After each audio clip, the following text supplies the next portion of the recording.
Hi అండి, అందరికీ నమస్తే. Welcome back to our channel. చూడండి, ఇట్లాంటి ప్రాబ్లమ్స్ అయితే చాలా వరకు అయితే కొత్తగా నేర్చుకున్న వాళ్ళకైనా ఎంత పర్ఫెక్ట్గా స్టిచ్ చేసిన వాళ్ళకైతే ఇట్లాంటి ప్రాబ్లమ్స్ అయితే వస్తాయండి.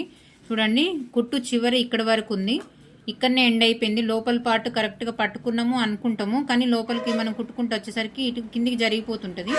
ఇట్లా జరగకుండా మీకు పర్ఫెక్ట్గా డాట్ పట్టేటప్పుడు లోపల క్లాత్ను లైనింగ్ క్లాత్ ఈక్వల్గా రావాలి అంటే నేను ఒక చిన్న టిప్ అయితే షేర్ చేస్తానండి.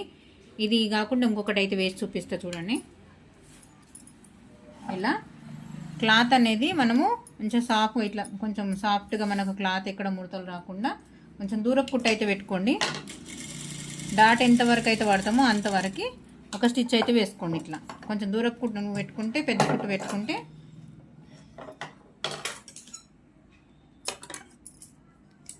ఇలా ఒక స్టిచ్ వేసేసుకొని ఈ దారం అయితే తీసేసుకొని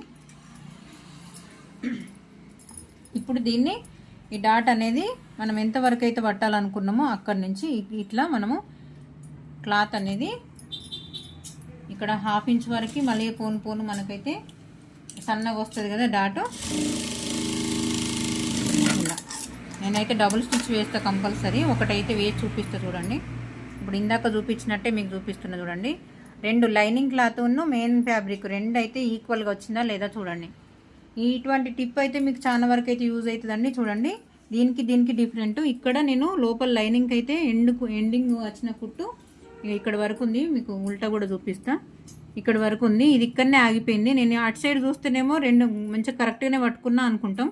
ఇక్కడ మాత్రం చూడండి, మనం వేసిన ఎక్కడైతే కరెక్ట్గా ఎండ్ వేసినో అక్కడ వరకు కరెక్ట్గా వచ్చింది మెయిన్ ఫ్యాబ్రిక్, దీనికి మాత్రం రాలేదు. చూడండి, ఇట్లాంటి మిస్టేక్స్ చేయకుండా మీరు మంచి నీట్ ఫినిషింగ్ ఇవ్వడానికి ట్రై చేయాలంటే ఇట్లాంటి చిన్న చిన్న టిప్స్ అయితే ఫాలో కండి. మన ఛానల్ని అయితే సబ్స్క్రైబ్ చేసుకున్నట్టయితే సబ్స్క్రైబ్ చేసుకోండి. నన్ను ఇలానే సపోర్ట్ చేస్తున్నాను ఫ్రెండ్స్. ఓకే అండి, థ్యాంక్ యూ.